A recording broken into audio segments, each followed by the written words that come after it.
Green লাইনের red বাস দেখতে দেখতে আমি তাহাকে বলিলাম, আইন মেনে সড়কে চলি, নিরাপদে বাড়ি ফিরি। সে আমাকে বলল, আগে খাবো তারপর যাব। তাকে সোনা মনা বলে অনেক বোঝানোর চেষ্টা করলাম, কিন্তু সে কিছুতেই বুঝলো না। তনু বাহারের সামনে হঠাৎ দাঁড়িয়ে বলল, এখানেই আমি বাহাত দিব। আমি বললাম, মার হাবা মার হাবা। মোনার ফাস্টফুডের গাড়ি দেখে সোনা চলে গেল মোনার সামনে, ভাবলো এখানে ফ্রিতে মনে হয় সিঙ্গাড়া দেয়া হবে। ফ্রিতে সিঙ্গাড়া না পেয়ে ঘুগনির দোকানের সামনে চেয়ার টেবিল দেখে ওখানেই দাঁড়িয়ে পড়লো। এরপর আমরা দুজনে এই ভাইরাল ঘুগনি টেস্ট করলাম। খেতে কিন্তু বেশি মজার ছিল। যদি আমি মার্কিং করি তাহলে 10-এর ভিতর 7 দেয়া যায়। এখানে খেয়ে কিন্তু আমাদের চোখ এবং পেট কোনোটাই ভরলো না। তাই আমাদের পরের ডেস্টিনেশন এখানকার সব থেকে ট্রেন্ডিং ফাস্টফুড। সাথী সিনেমায় জিৎ যেমন বৃষ্টির ভিতরে মাথায় ফাইল নিয়ে হাঁটে, ঠিক তেমনি হেঁটে যাচ্ছিলাম সামনের দিকে। ফুটওভার ব্রিজের ভিতরে দেখলাম শুধু কাপল আর কাপল।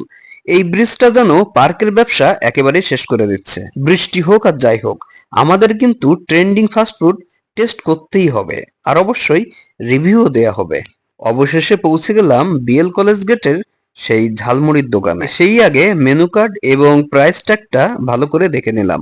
অন্যান্য সময়ে কিন্তু এখানে প্রচুর ভিড় থাকে, আজ বৃষ্টি বলে ভিড়টা একটু কমই ছিল। রেগুলার মুড়ি আর চুই ঝালের রসুনের মুড়ি অনেকবারই খেয়েছি, কিন্তু এই রসুনের মুড়ি কোনোদিনই খাইনি। তাই ভাবলাম এই রসুরে মুড়ি ট্রাই করি। ঝিরিঝিরি বৃষ্টির ভিতর একটি ছাতির তলে 1 প্যাকেট মুড়ি, সাথে আমরা দুজন।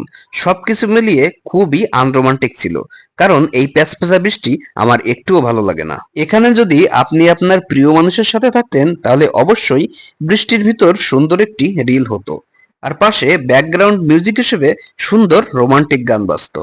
এই রসুনের মুড়ির রিভিউ করলে এটাকে আউট অফ 10 দেওয়া যায় 6.5। আপনিও যদি বিএল কলেজের সামনের এই মুড়ি টেস্ট করে থাকেন তাহলে আপনি 10-এর ভিতর কত দিবেন সেটা কমেন্টে জানাতে পারেন। এই রসুরে মুড়ি খেয়ে বেসুরে গলায় গান গাইতে গাইতে আমরা চলে যাচ্ছি বাড়ির দিকে।